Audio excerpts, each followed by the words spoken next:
What's up, everybody? It's the Digital World Podcast. We're going to get started here and talking about the target rate probabilities for the 30th of July Fed meeting that's coming up here in 2 days. I think what needs to be noted here is that the probability of staying paused is 96.9%, which means that that's where it's going to stay. At least for this meeting here, right? And there's a 3.1% chance of a rate cut. So looks like for the most part we will be staying pause. Now, what's interesting here is that you want to see. Let's compare the probabilities of what it's going to be like for the September 2017 meeting. And what you can see is there's a 62% chance of a rate cut coming in September.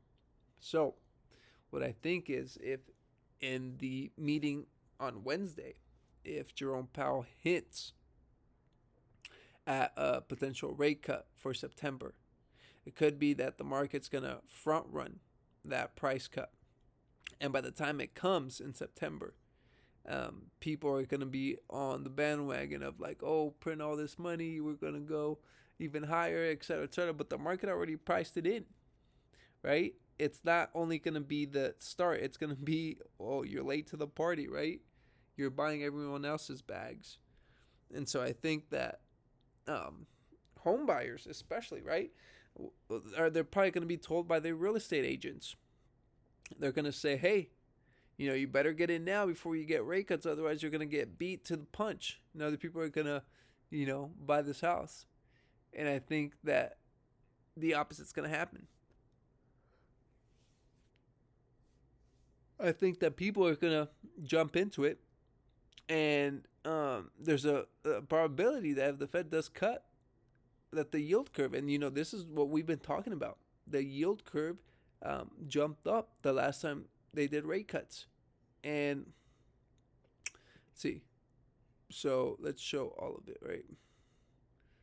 So this was September right here, right? They cut rates about here. Let's go look at our handy dandy. The 1 year. It's 30 year. Whoops. So it was around this time period where they cut rates. And you saw it jump up from 6%, went all the way almost to 7%. So it went 6.84. That's quite a jump, right? And this is on average, right? Like we're looking on average. And so I do anticipate people will get caught off guard. And like we've been talking about, when we look here at the 30-year, right? This puppy is gonna go up. We've had a shift in trend, and I think that's the direction we have to expect that it's going. And a lot of people right now, like if you look at home prices, right? Home prices are way overpriced. You go anywhere, right? And it depends on your market. Like certain parts of Texas and Florida have seen a major drawdown in price. In one of my recent videos, I talk about West Palm Beach, where the homes in West Palm Beach, some of them have had a 50% haircut, which is a major one, right? They're well on their way in a correction. Other markets have not seen that type of correction style. What you'll notice is that, like I've mentioned, I've seen price cuts of 150K in my area. Homes that, were way overpriced, right? And no one's buying it. There's a certain price amount that is put out there and no one is buying it. And it's not going to get touched until that comes back to normal pricing. And I think, and I don't know if I've said this before, right? But you take the price of pre-pandemic housing, right? Look at the price that a house was prior to the pandemic.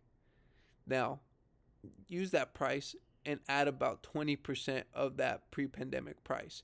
That's your market value for your house. Because there's been like a 20-ish percent, inflation rate, 20 to 25%. And so you want to account for that, right, in the prices. So if your house, let's say, was worth 200K pre-pandemic, and now it's at, let's say, 400, right?